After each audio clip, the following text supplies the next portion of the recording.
Hello guys, welcome back to my YouTube channel. और ये video बहुत इम्पॉर्टेंट है उन एस्पिरेंट्स के लिए जो यूपीएससी सिविल सर्विसेज की तैयारी करते हैं।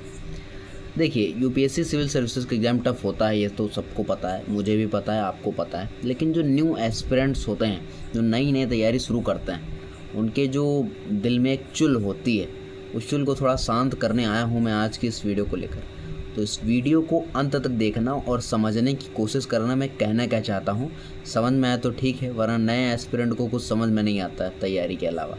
तो चलिए शुरू करते हैं दोस्तों। जब हम यूपीएससी की तैयारी, यूपीएससी सिविल सर्विस की तैयारी शुरू करते हैं, स्टार्टिंग में होते हैं, नए फेज़ में होते हैं, तो हमारे अंदर बहुत तगड़ा मोटिवेशन होता है कि हम जो है अपनी तैयारी को एक नया आयाम देंगे, नए तरीके से तैयारी करेंगे और बहुत मेहनत करेंगे। और ये बहुत अच्छी बात है कि आपका ये मन कर रहा है कि आप बहुत अच्छे से मेहनत करें। लेकिन दिक्कत जानते हो कहाँ पर है? दिक्कत तो तब आती है जब आप एक्चुअल में तैयारी करते हो। तैयारी का मीन हम सभी को नहीं पता है, कुछ लोगों को जिनको पता है उन्हीं का सिलेक्शन होता है। मैं ये नहीं कहता हूँ कि मैं बहुत अच्छे से तैयारी करता हूँ, मैं उस फेज़ में हूँ जिस फेज़ में मुझको दिक्कत हो रही है, परेशानी हो रही है, और वो परेशानी मैं समझ भी रहा हूँ, लेकिन उसका सल्यूशन मेरे पास भी है, लेकिन मैं उसको अप्लाई नहीं कर पा रहा हूँ। तो ये प्रॉब्लम क्या है, इसको डिस्कस करना है आपके साथ। और आप भी अगर इस प्रॉब्लम में जूझ रहे हो तो आपको भी इसको थोड़ा हैंडल करना है। और अगर आप इस परेशानी में नहीं हो तो आने वाली होगी। न्यू एस्पिरेंट हो तो ध्यान से सब सुनना। देखिए, होता क्या है, जब नई तैयारी शुरू करते हैं तो हम सबसे पहले करते क्या है, हम यूट्यूब पर जाते हैं और सिंपल सर्च करते हैं कि आईएएस की तैयारी कैसे करते हैं, यूपीएससी की तैयारी कैसे करें। तो वहाँ पे हमको बहुत सारे चैनल दिखते हैं, जिनमें से कुछ खास चैनल हैं, मैं किसी खास पर्सनल का नाम नहीं लेना चाहूँगा।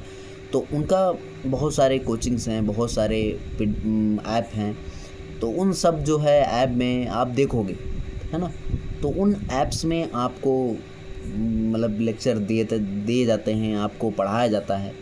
दिक्कत जानते हो कहाँ पे आती है? आप अच्छे से मान लीजिए आप किसी भी कोचिंग का बैच खरीदते हो ऑनलाइन, और ऑनलाइन पढ़ते हो, ऑफलाइन पढ़ते हो। ऑनलाइन मान लीजिए आप पढ़ते हो, आजकल ऑनलाइन का वो ट्रेंड है, तो आप ऑनलाइन पढ़ते हो। ऑनलाइन में आप जब पढ़ते हो तो आपको टीचर पढ़ाने आते हैं बाकायदा, आपको अच्छा लगता है क्योंकि टीचर मस्ती से पढ़ाते हैं, मज़ा आता है सारे सब्जेक्ट पढ़ने में, कहानियाँ सुनाते हैं, पढ़ने में बहुत अच्छा लगता है, पढ़ने में कोई दिक्कत नहीं।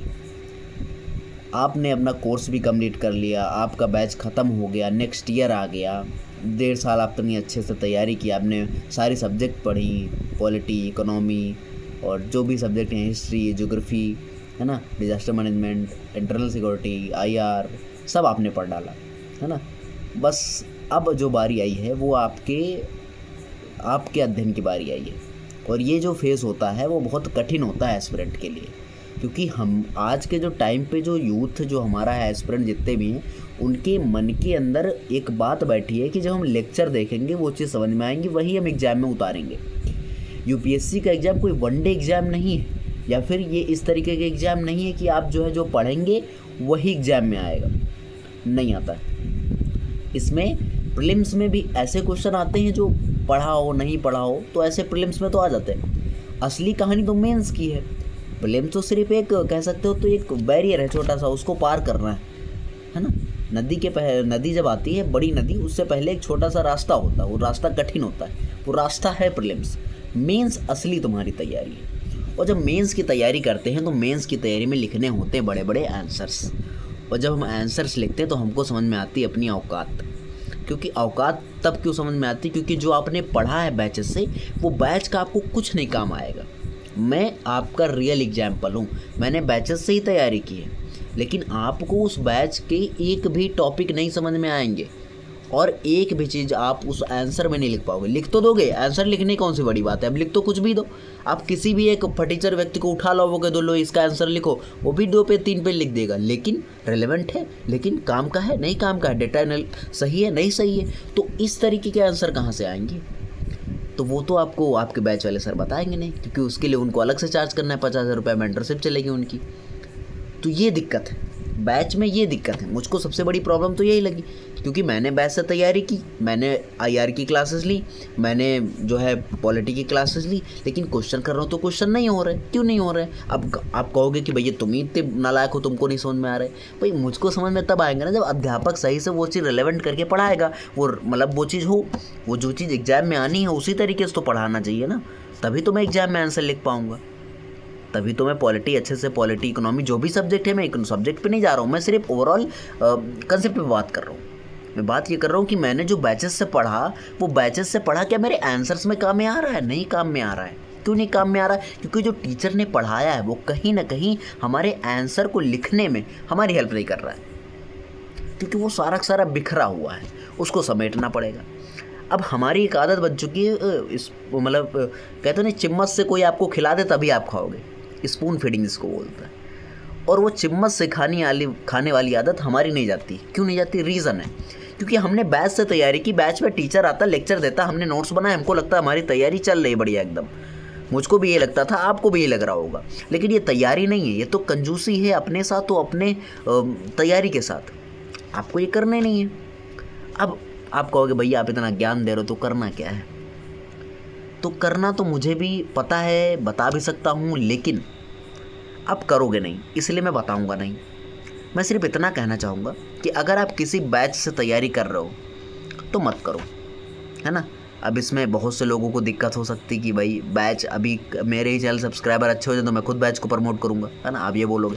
तो सिंपल सी बात है कि बैचेस जो होते हैं वो सिर्फ आपको लूटने के लिए होता है, आपकी फाउंडेशन को स्ट्रॉन्ग करने के लिए थोड़ा बहुत होता है, बहुत अच्छा स्ट्रॉन्ग नहीं होता फाउंडेशन, क्योंकि आपने जो भी पढ़ा वो भूल चुके होते हो। भाई कौन रिवीजन करता है? आप कहोगे आप रिवीजन करते नहीं हो इसलिए बोल रहे हो। भाई कोई रिवीजन नहीं करता, और रिवीजन करते भी हैं तो मैंने बहुत से लोगों को देखा है कैसे उनके नोट्स होते हैं, कैसे उनकी क्लासेस होती हैं, नोट्स ऐसे बनाए होते जैसे किताब बना डाली हो। तो मतलब क्या है उन चीज़ों का? तो मेरे सीधे से कहने का मतलब ये है कि बैचेस से तैयारी मत करो, सेल्फ स्टडी बेस्ट है। सेल्फ स्टडी करोगे तो उसमें फ़ायदे में रहोगे। फ़ायदे में कैसे रहोगे? देखिए, आपको मान लीजिए पढ़ना है, मैं आपको कोई बता, साइंस एंड टेक पढ़ना है, साइंस एंड टेक्नोलॉजी मेंस के अकॉर्डिंग पढ़ना है, ठीक है। अब आपको बेसिक चीज़ें पता होनी चाहिए, जो आपके टॉपिक में दिया है, सिलेबस में दिया है। सिलेबस आपका इंपॉर्टेंट है, सिलेबस में जो दिया है यूपीएससी के वही आपको पढ़ना है। अब यूपीएससी के जो सिलेबस में दिया है उसको आपने पढ़ा, उसके बाद उसका करंट अफेयर रेडी किया। जैसे फॉर एग्जांपल मैं अगर मानूँ कि जो जैव प्रौद्योगिकी होती है, बायोटेक्नोलॉजी, ठीक, वो आपका टॉपिक है। अब इस टॉपिक का आपको इम्पैक्ट देखना है, कहाँ कहाँ पे पड़ता है। अगर बायोटेक्नोलॉजी अच्छे तरीके से काम करेगी तो किन किन क्षेत्रों में विकास होगा, है ना, डेवलपमेंट किन किन एरियाज़ में होगा, वो हमको देखना है। अगर वो हम देख रहे हैं तो इससे हमारे मेंस का क्वेश्चन रेडी हो रहा है, प्रीलिम्स के भी इससे रेडी होंगे। इसी की जगह पे एक और टॉपिक लेते हैं, सूक्ष्म प्रौद्योगिकी, है ना, नैनो टेक्नोलॉजी। तो उससे अगर हम नैनो प्रौद्योगिकी में, तो उससे आप देखोगे नैनो प्रौद्योगिकी का सिंचाई में क्या असर, मतलब कृषि में सिंचाई में क्या योगदान है। तो ये आपका एक टॉपिक बनना है। अब हमारे जो सिलेबस में, हमारे बैच में सर ने पढ़ाया था, उस बैच में उस सर में जो पढ़ाया, मतलब कोई भी पढ़ाया, मैं नाम नहीं लेता हूँ यहाँ पे, उन्होंने पढ़ाया तो नैनो टेक्नोलॉजी, लेकिन ये नहीं बताया कि भाई कृषि में क्या इसका योगदान होगा, है ना, और परिवहन में क्या इसका योगदान होगा। भाई टेक्नोलॉजी का परिवहन में तो योगदान होगा, टेक्नोलॉजी का आम व्यक्ति की ज़िंदगी में भी तो असर पड़ेगा। तो इन सब में योगदान होता है टेक्नोलॉजी का, लेकिन टीचर तो बताए नहीं, क्योंकि टीचर तो मेंटरशिप से पैसा कमाते हैं ना, बैच से तो वो नॉर्मली कमाता है। तो दिक्कत ये है बैचेस में। और बहुत से बैचेस लेने वाले जो बच्चे हैं वो कहेंगे भाई बैच अगर नहीं लेंगे तो पढ़ेंगे कैसे? सेल्फ स्टडी दिमाग तो होगा ना। आईएएस किस लिए बनने आए हो? आईएएस बनने आए हो इसका मतलब यही तभी तो है ना कि आपके इंटेलिजेंट हो, आपके पास दिमाग है। नहीं है तो मत पढ़ो बैच से ही पढ़ो। बैच से पढ़ोगे तो सिलेक्शन बहुत दिन के बाद होगा, और मेरा सिलेक्शन नहीं है अभी, ना मैंने एक भी अटैम्प्ट दिया, नेक्स्ट ईयर में अटैम्प्ट है, जो भी होगा वो देखेंगे। लेकिन मैं सिर्फ आपको रिकमेंड कर रहा हूँ, क्योंकि मैं प्रॉब्लम फेस कर रहा हूँ, बिकॉज अभी मैं प्रिपेयर कर रहा हूँ मेंस के लिए। तो मेंस में मुझको बहुत दिक्कत आ रही है, और ये दिक्कत आनी भी चाहिए, क्योंकि दिक्कत ही आपको स्ट्रॉन्ग बनाती है। तो दिक्कत आ रही है, लेकिन इसको देखेंगे भाई। सब सब्जेक्ट जैसे झेली, वैसे ये भी झेल रहा है। साइंस एंड टेक में मुझे बहुत प्रॉब्लम आ रही है भाई, क्योंकि जो भी पढ़ा है वो कुछ काम ही नहीं आ रहा है मुझको। अब जो पढ़ना पड़ रहा है वो खुद से पढ़ना पड़ रहा है, नोट से पढ़ना पड़ रहा है, करंट अफेयर पिछले 2 साल के देखने पड़ रहे हैं, ये करना पड़ता है भाई, पुराना देखना पड़ेगा।